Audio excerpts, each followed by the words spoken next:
So we're going to talk tonight about a vision for what we call a B-commerce, Bitcoin commerce world. To talk about that, I'm going to be asking Craig some questions over the next hour that go through the past of Bitcoin, its present today, and then our vision for this future world. So let's start at the beginning by going to the past. And it starts with basically the question of really what is money? Because to understand Bitcoin, I think you have to understand what's money. So Craig, what's your description of how our traditional money systems have worked? Money is solidified trust. At the end of the day, there was never any period with this myth of barter. Barter never really existed. The reality is we found ways of always exchanging and finding money. At one stage, it was tally sticks, or it was grain, or it was clay tablets with inscriptions saying you were owed so much, or whatever else. And it became a unit of exchange that people could actually use between people who didn't know each other, people who didn't trust each other. And that's what it's about. Not third parties, but something that each of you can agree has a value over time. So, for example, I pulled out of my pocket a 20-pound note. So how does this represent trust? Well, most people still think there's gold or silver or something like that. The whole idea of the pound sterling was that it was originally a pound sterling. I mean, then it became an ounce and got less and less and diminished over time. But now it's a piece of paper. I mean, if we think about it, a pound is fairly heavy. You get a lot of silver with a pound. I mean, you got nearly 10 kilos worth of silver in, 20 pounds. And what we have now is a guarantee that they will give you another 20 pounds. So you have the right to go in there and take your dirty old 20-pound note and get another 20-pound note. So that's where we've moved to. Instead of the guarantee of getting something that other people valued like silver, we now promise to give you a different piece of paper. And I have to trust that you and other people in this room and merchants will recognize this as a certain value, right? And then the money system also currently works with a central authority, right? Where do pounds get issued from? In England, we had, a history of slowly degrading the money. In France, they thought they could just degrade it straight away. And the problem is, if you do that, people eventually go back and either go to the bank or wherever else they've got their money held, and they say, I want the asset behind this. And most people don't realize, but Nixon closed the gold standard because in 1971, the actual gold holdings owned by the US government were 5%. So for every dollar issued, they had 5 cents worth of gold. And of course, it becomes rather unsustainable at that stage.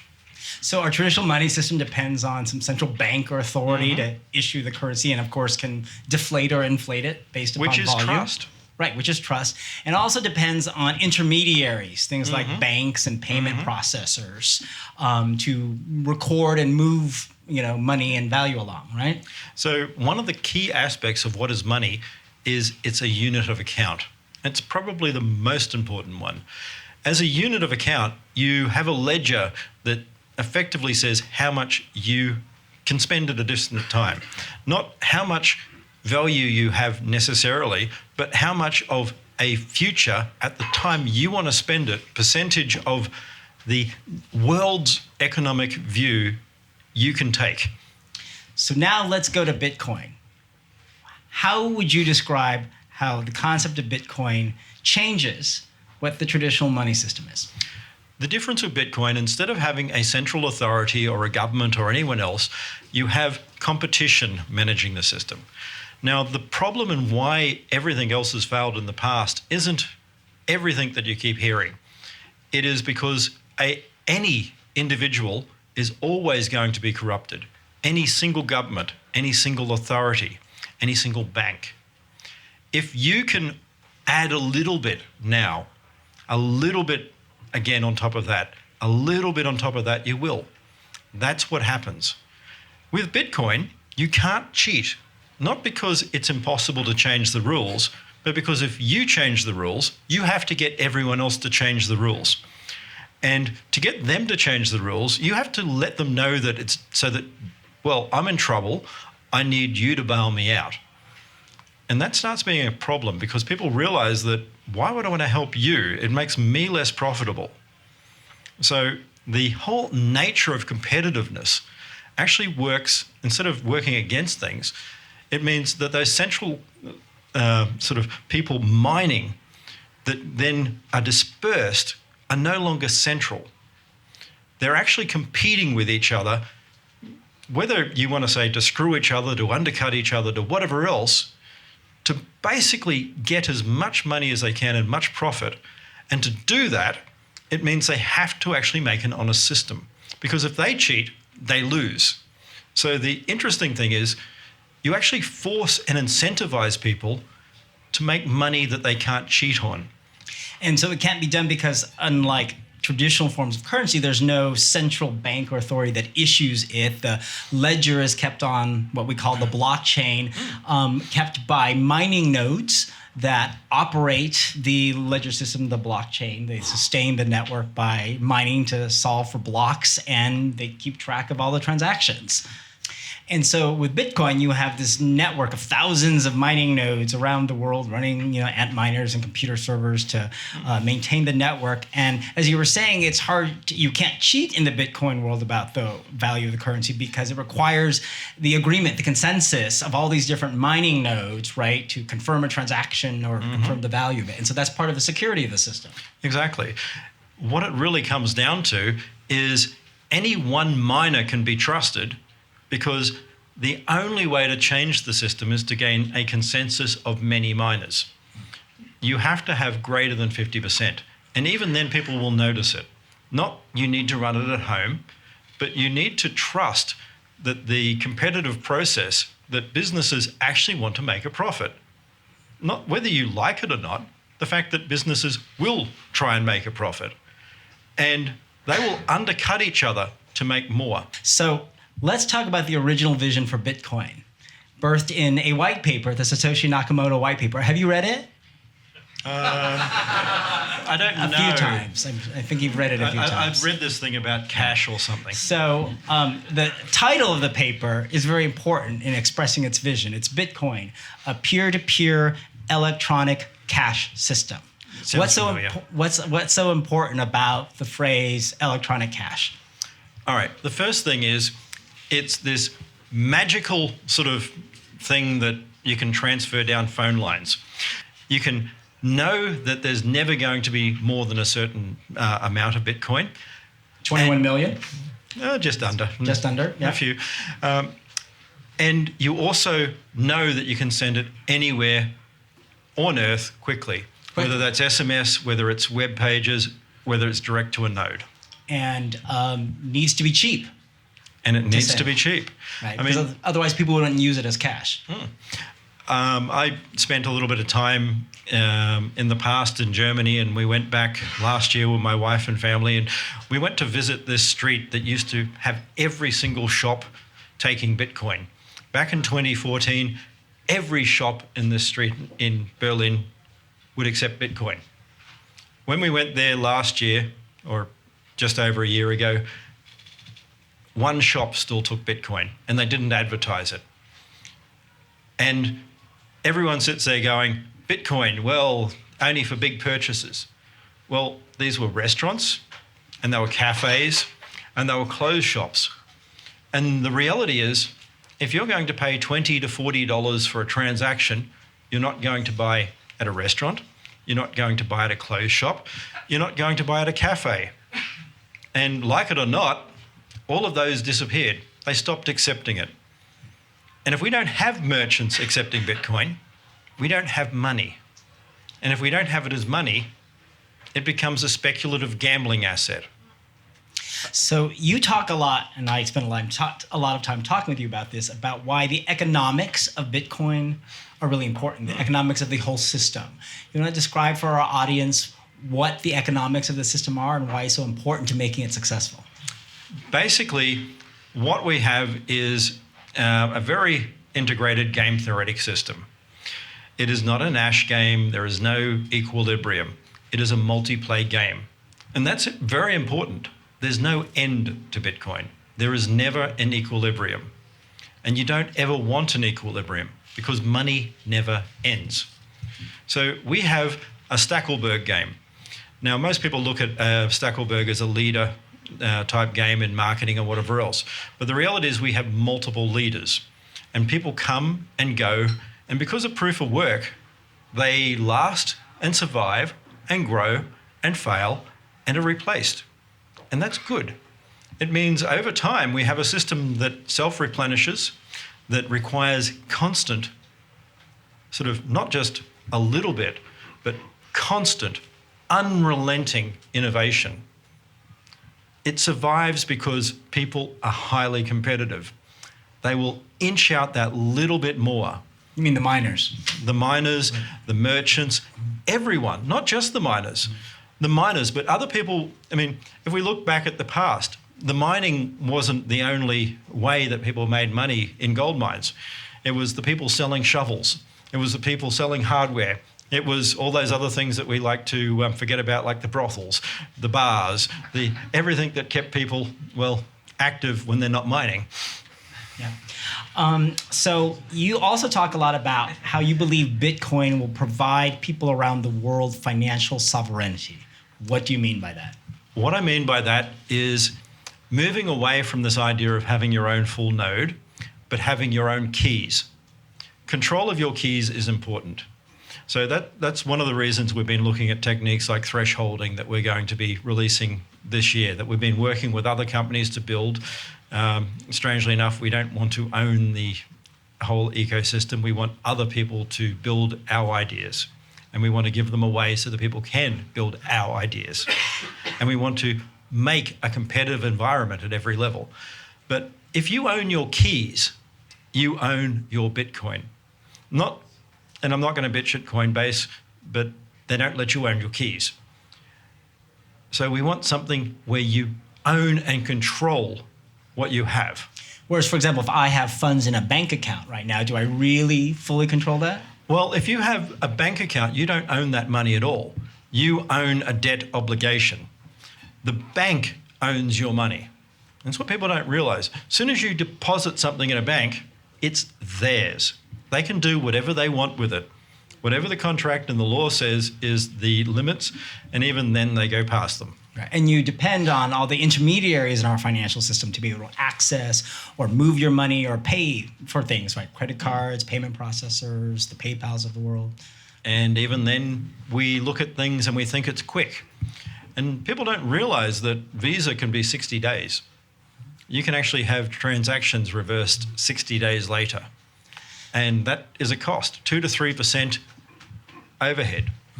So part of the dream of Bitcoin is the ability to give people around the world actual control and ownership of their money in a different form. And so we are going to be talking tonight more about this dream of a BCom world, a Bitcoin commerce world. In your mind, what does that world look like? It's borderless.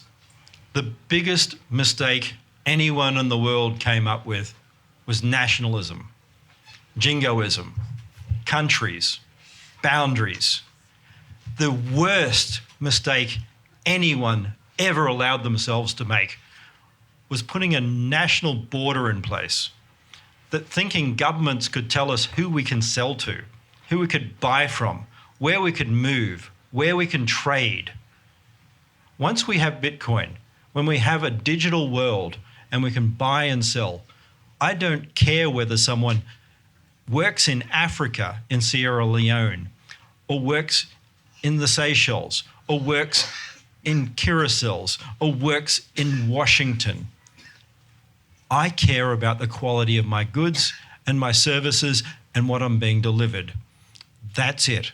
I want to be able to open a world where everyone can trade. I don't want Americans to trade. I don't want Canadians to trade. I want to see a world where the world trades, where we care about the individuals globally, where a poor guy in Africa can actually get an education and build web pages and make money, where anyone can. And we stop caring anymore that it's Australian made or UK made or Chinese made. We care about the fact that we're helping this world, not jingoistic crap, and there's no other way to say it, but crap, about some politician sitting there going, we need to wave our little flag and help our national economy because my GDP figures don't look good and you're going to vote me out. We want an interconnected global world. Where you can send money to people. Give it a round of applause. I think that's a great dream.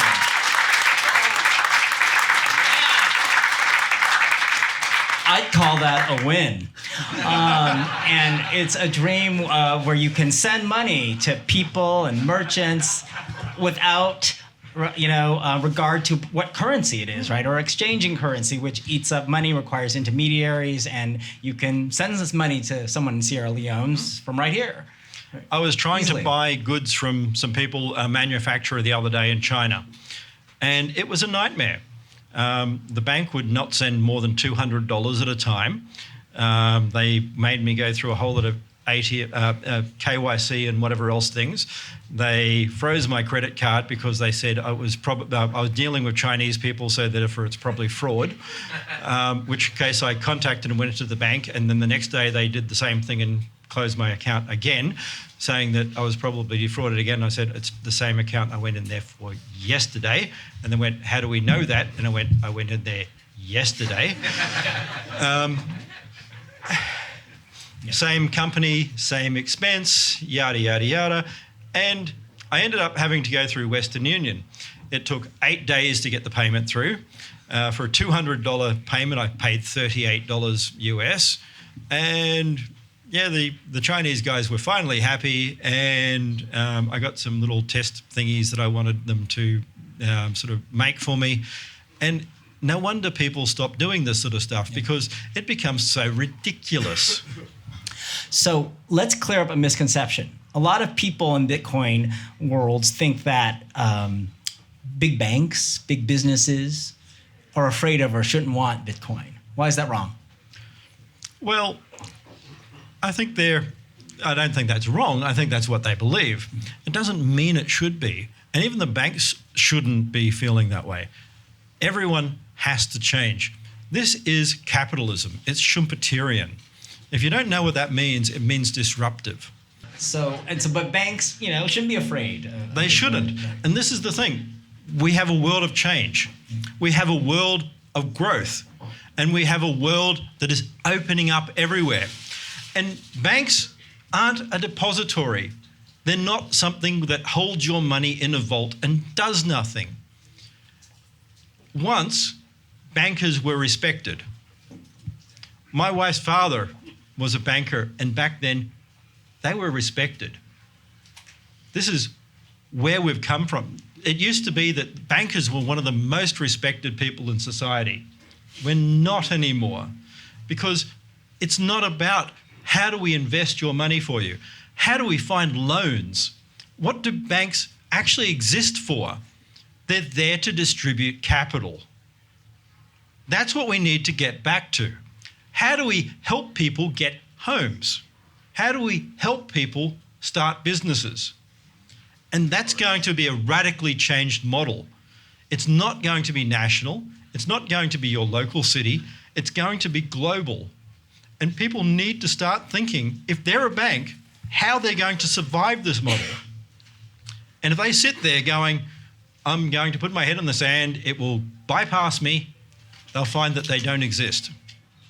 So now let's move to the present. We've talked about kind of where Bitcoin came from, but let's move to the present and talk about, the big topic of the last couple of years, the block size debate, which has now led to the creation of Bitcoin Cash. So for those of you who have been following, the Bitcoin blockchain began with no cap on the block size, which is every 10 minutes how many transactions can fit into the block of data that gets added. But then a 1 megabyte block size cap was imposed.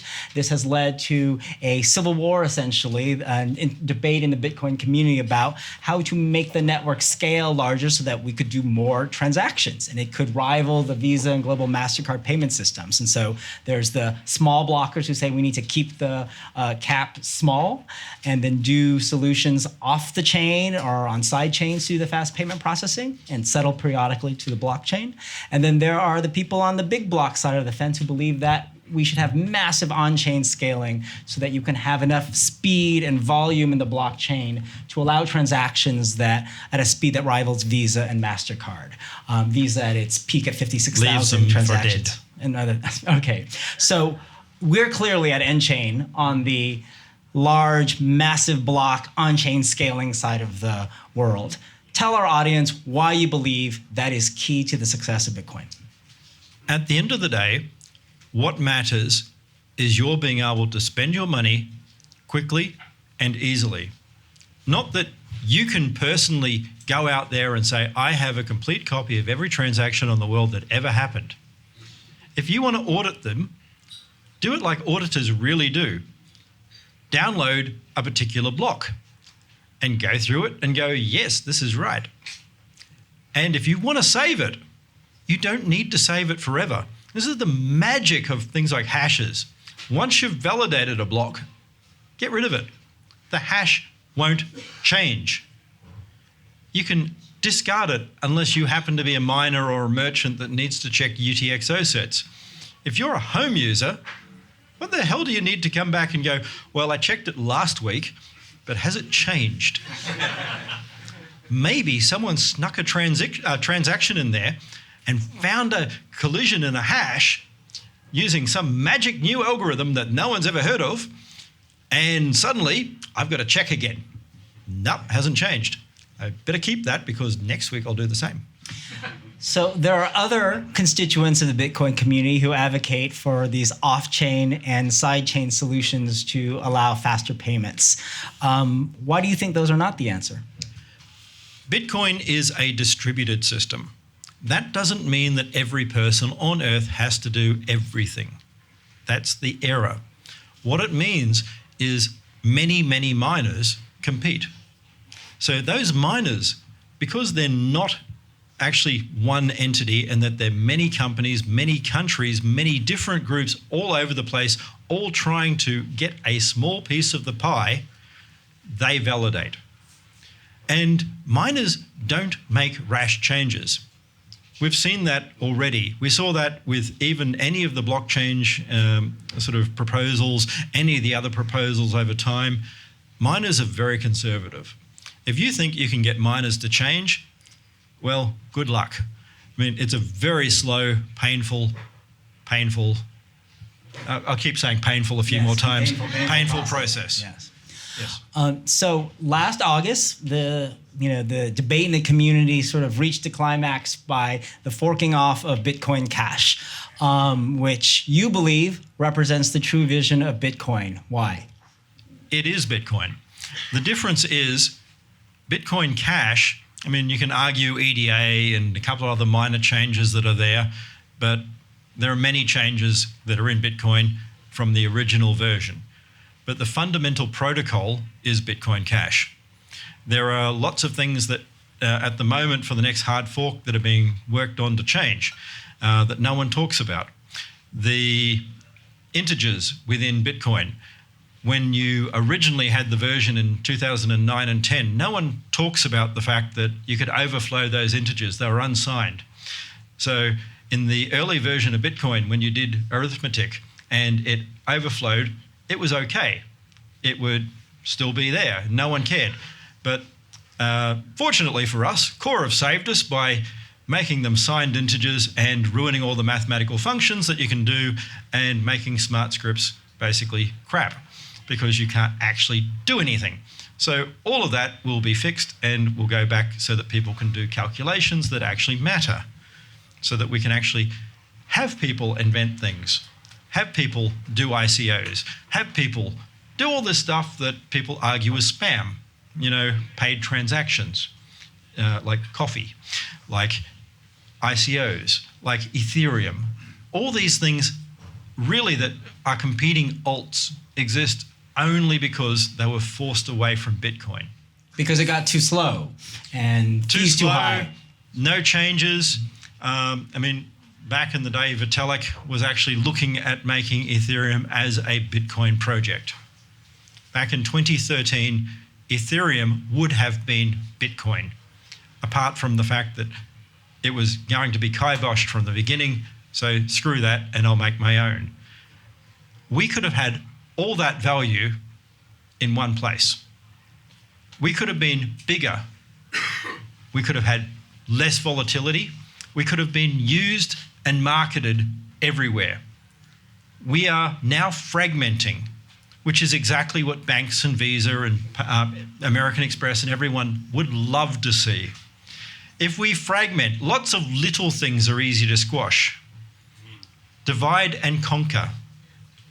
If we are all doing our own thing on our own little coin, we are nothing. And we are going to change that. We are going to make Bitcoin Cash all it was meant to be.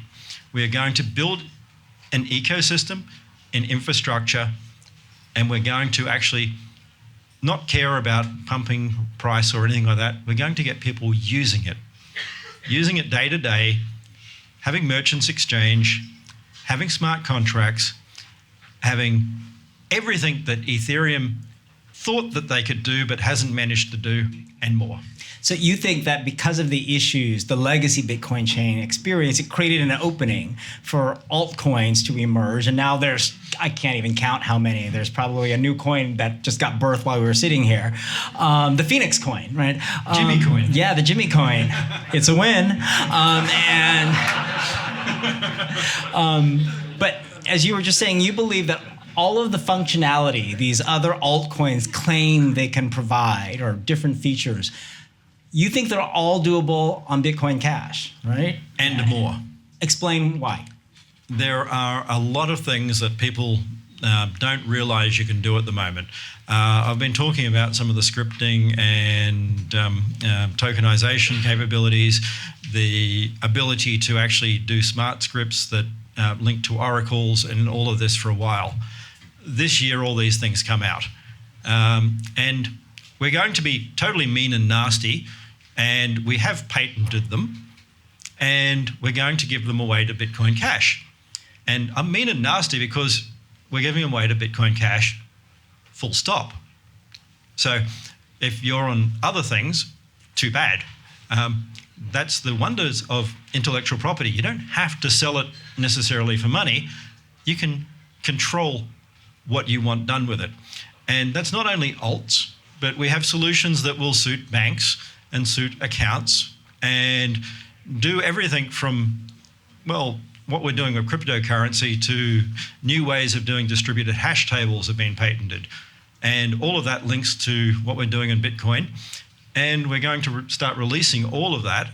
And quite frankly, it's going to start disrupting all sorts of industries, which is why we've had some of our first investments in companies like yours, because we're going to not only disrupt money, but how you get intellectual property and content and music and you name it.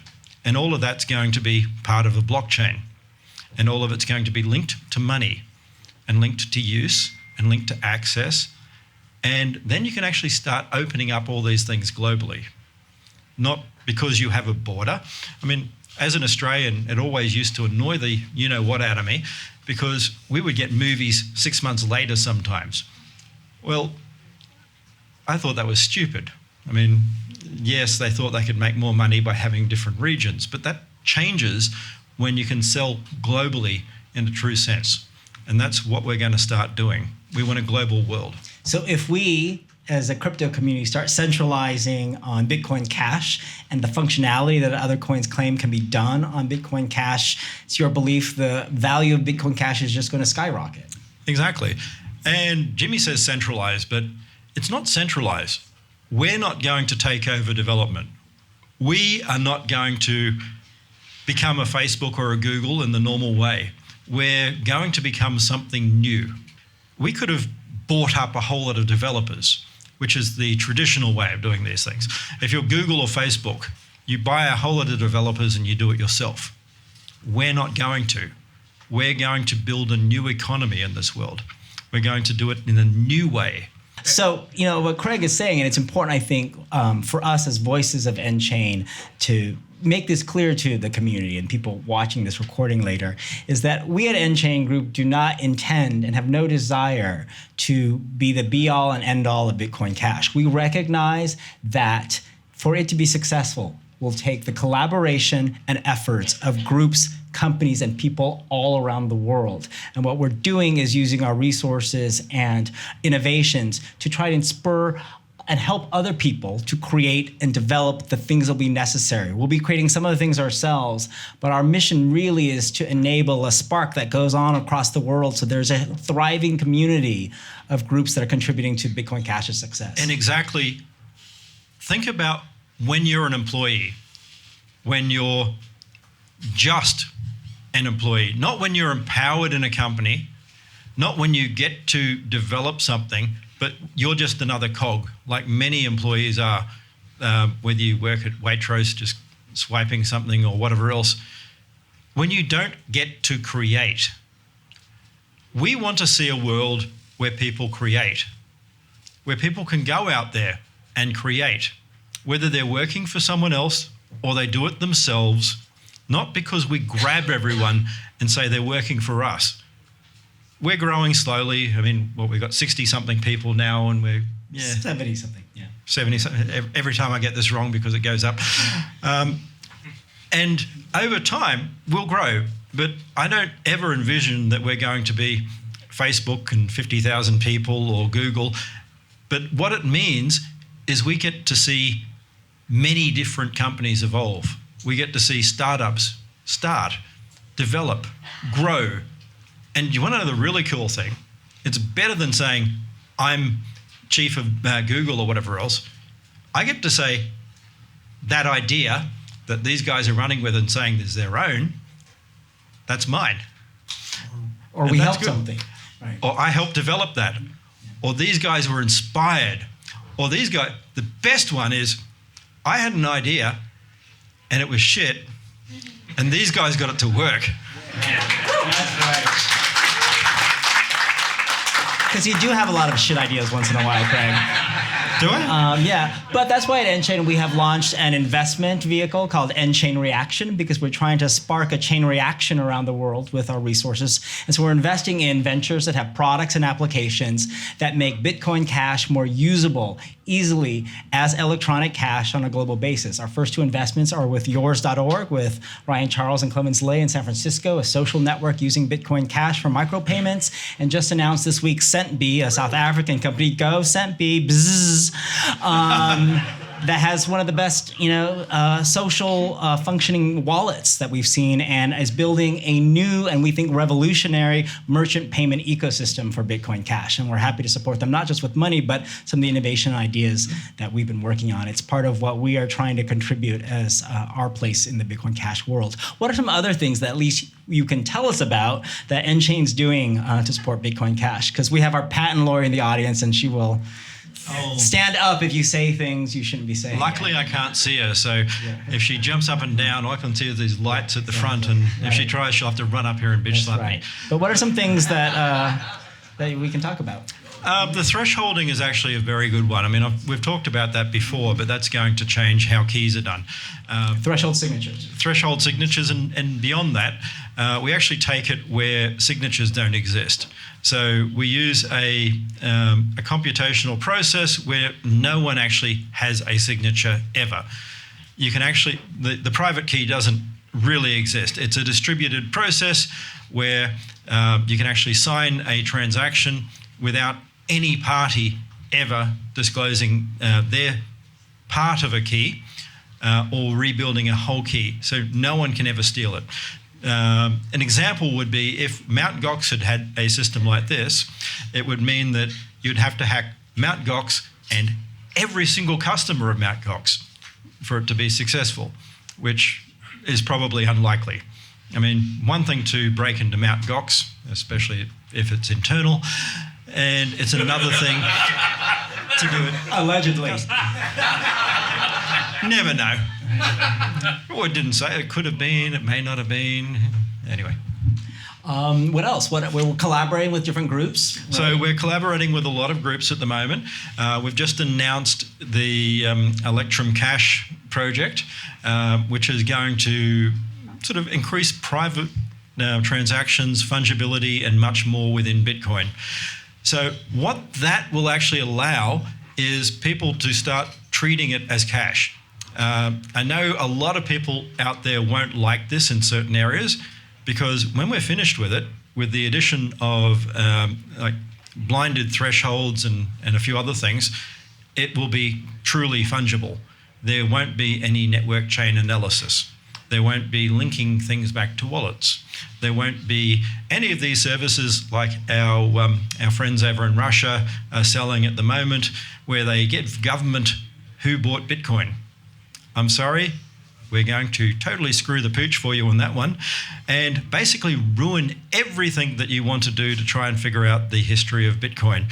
You can basically go back individual by individual as a government, the way cash works, and we're going to make it back to fungible cash. Yeah, give it up for fungible cash. So those who are putting their money into chain analysis, I'm sorry, we're going to make your life a nightmare. No, we're not. No, I'm just going to let other people do it for you. You've also been in communication with the key Bitcoin Cash developer groups, and they're very important, obviously, because they help and contribute their time to the software implementations that are so key to the success of Bitcoin Cash. And we have announced with them plans to have, every 6 months starting in May of this year, protocol upgrades, because we don't want to call them hard forks anymore. They are software protocol upgrades. What can you tell us that's at least not confidential yet about some plans that are coming for Bitcoin Cash software protocol upgrades? So we're going to re-enable a whole lot of opcodes. We've got people in my team at the moment working on that. They've already started uploading onto GitHub and other such things. And why is that important to re-enable opcodes in the scripting language? Because we're going to re-enable all those things people used to get excited about Bitcoin for. Tokenization, the ability to make either divisible or non-divisible shares at your choice, bonds, futures, derivatives, things that actually make smart contracts that tie to vehicles, things that allow you to trade over time. The ability to have, for instance, if you are Amazon, being able to have a payment that only validates as the goods get delivered and they're signed and received, and everything is stored on the blockchain. Potentially even a hash of the photograph showing that you signed the thing and received it. So you can't ever say, no, I didn't get that. So the opcodes are important to be restored because they empower more complicated functionality through the blockchain and transactions. So it's more than just a currency, but can power smart contracts and other functionality which will drive up the usage of Bitcoin Which Cash. then becomes an entire ecosystem. And we will allow people to build that ecosystem. We've been in chats with a few, I won't say exactly what yet, but organizations that will roll out a digitized fiat that is pegged on Bitcoin Cash. And the idea there is then there's no arguments about atomic swaps. It just happens. And there's no arguments about volatility. It just happens. But at the same time, it increases adoption. If you don't want volatility, take Bitcoin Cash that's pegged. If you do want volatility and you want to have the upside, choose. If you want to pay your fees one way or the other, choose. And we give people back choice. And over time, others can start developing ways of limiting the volatility by making futures contracts that actually link in those wallets. So the message we want to give the audience at that point is that we, along with a lot of the key developer groups and other important people working on Bitcoin Cash, are very mindful of laying a map and a path to increasing the functionality of Bitcoin Cash so that it's obviously a powerful electronic peer-to-peer cash system, but that it carries with it the potential for the functionality that you see claimed on other blockchains that we believe can be all done in what we think is the all-in-one coin, Bitcoin Cash. And so we're very mindful of that, and we're definitely working with a lot of people to plan that. So I'm going to spend our last few minutes talking about the future, right, of Bitcoin Cash. So let's talk about investing. Clearly, there's been a huge media frenzy over the last few months about the Bitcoin and the rise of its value. Not doing so well the last few days, but that's okay. We believe in it all long term. You probably get asked all the time by people, should I invest in Bitcoin Cash or Bitcoin? You know, what's its potential for the future? What do you tell people about investing in Bitcoin Cash? It's like any investment. Never invest more than you can afford to lose. If you can afford to lose and put something away, good. All I can say is my life is dedicated to Bitcoin. I've spent the last 10 years, and I could be retired now, and I'm not going to be. And I'm not going to be retired in 10 years' time, or probably 20, because we have a world not just to conquer, but to change. We have a world to grow. This is a garden, and gardens don't actually grow because you just throw a few seeds in there and walk away. You have to tend them, and you have to put a lot of effort in. And it's a long time sometimes before seeing the results. But if you do it well, and you allow people to help, and you get communities involved, you make something magnificent. And that's what we can do with Bitcoin. You've clearly made it your life's work. Why are you so passionate about Bitcoin? A world without borders. A world where anyone can engage with anyone globally. We're not going to have the world we recognize in 20 years' time, but we're going to have a world that, if we do right, will be open, where for the first time, and I'll emphasize this, the first time in human history, we no longer care about whether someone is German or French or African or Indian. We care about the quality of their work, about how they care about their customers, how they want to engage, how they interact in a social level. And I think that's amazing. And what better could anyone donate their life to dedicate their life to invest their life to, than that?